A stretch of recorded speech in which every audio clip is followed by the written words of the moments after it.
So last time we talked about how we need to write very specific instructions for the computer. We saw flowcharts and pseudocode that we're going to be using before we even start coding to design. Later we take what we have done there and we can start coding in a programming language. At this point, those sets of instructions that we give to the computer are known as source code, or what we will actually type as we are programming. So there's lots of different programming languages, and they also have different ways to write the code, and this is called syntax, the way you write the different code. How different this source code looks depends on the programming language that you use. But the basic concepts that we used as we code will remain the same for all of the languages. So concepts will remain the same with any programming languages. The way you write the source code will change from language to language. Once you learn one language and the fundamental concepts of programming, the other languages will be easier to learn. This is a list of the common programming languages and there's many more languages, but these are the ones I've listed. C, C++, C#, Java, JavaScript, Perl, PHP, Python, Objective-C, Ruby, and Visual Basic.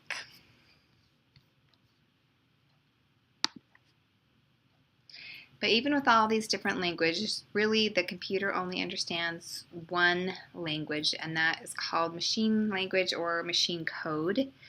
It's going to consist of zeros and ones, and that's it. These ones and zeros make up a way for the computer or the device to understand each individual character and number, and the computer understands a 1 as electricity on or light on, and a 0 as electricity off or light off, depending on electric components or fiber optics. It really is that simple for the computer to run.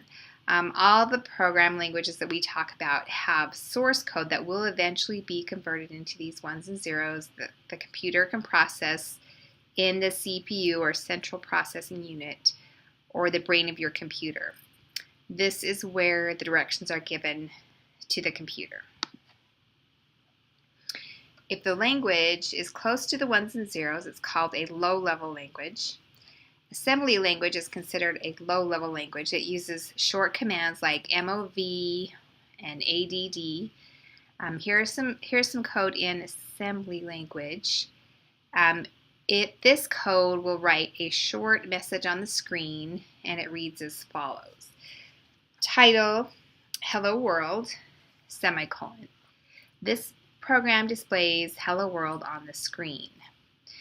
DOSSEG dot model small dot stack 100h dot data my underscore message db quotation hello world exclamation quotation comma 0dh comma 0ah comma quotation $ quotation dot code main proc move ax dot at data move ds comma ax move ah comma 9 move dx comma offset my underscore message int 21h mov move ax comma 4c00h int 21h main end p and main.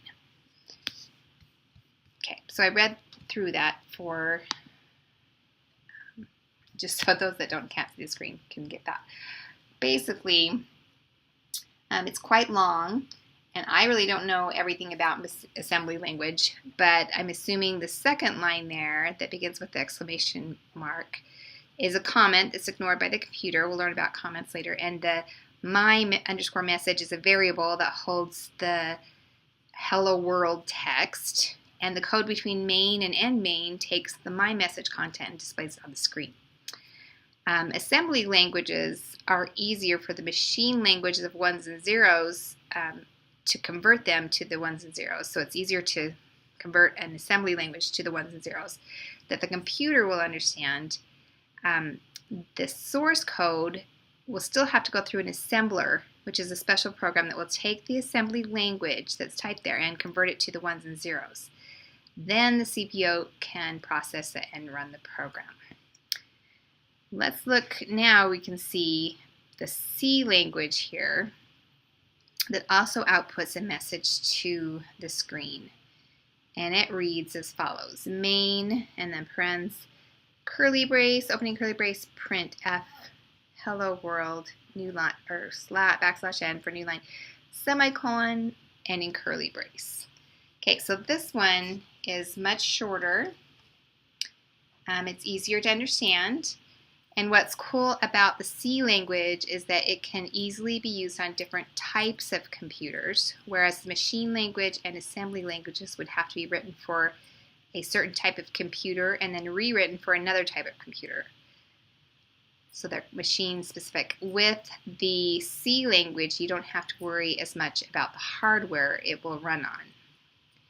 But just like the low-level language, assembly language, high-level languages will also need to be converted to ones and zeros by either being compiled or interpreted. The lower the level of language, the easier it is to convert to ones and zeros. So converting C language into machine code is more difficult than converting an assembly language into ones and zeros. The C will require a compiler to convert it. And you can find C compilers for Macs, Windows, Windows machines, etc. And the same program will run on all of them. So when using a compiler, only the source code is written and compiled.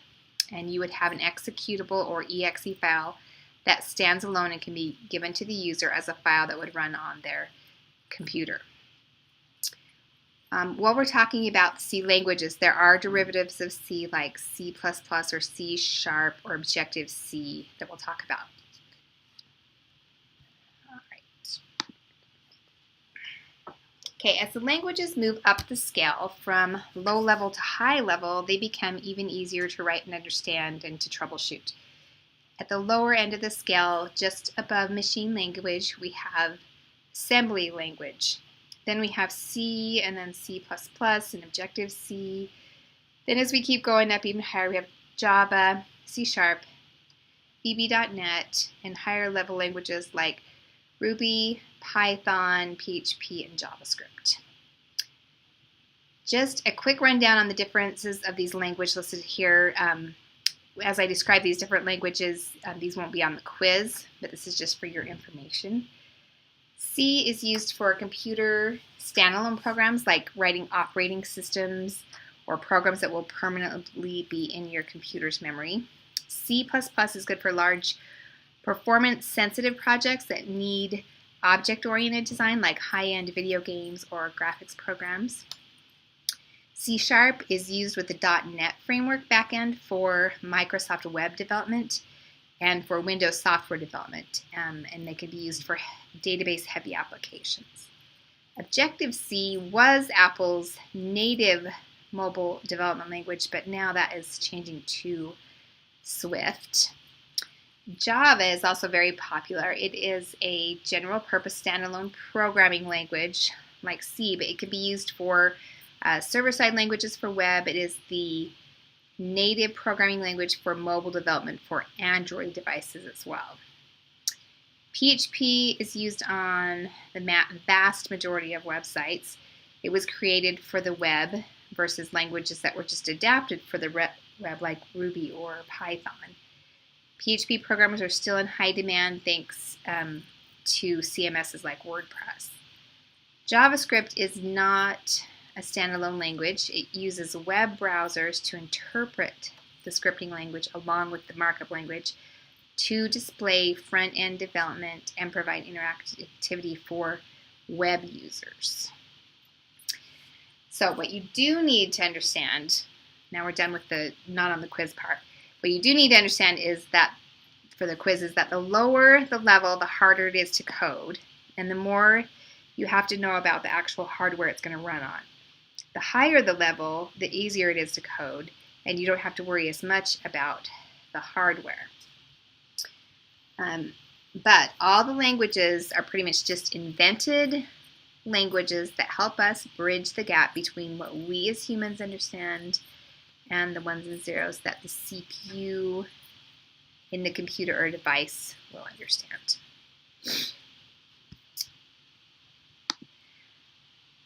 All right. The goal of the higher level languages is to make programming easier to write and modify. The first high-level languages like COBOL and Fortran were very specialized and were very hard for beginners to understand. BASIC was created to teach people to program, and the focus was on the task you wanted to accomplish, not worrying about the cryptic commands of the language itself. So here's the same similar code that we saw before with assembly language and C, and now we're looking at it in BASIC. And it just says print, and then in quotes, hello world, exclamation. It's pretty simple. So you see the syntax can be very different depending on the language. Let's take another look at how the syntax can vary from one language to another. Here the code is representing a variable.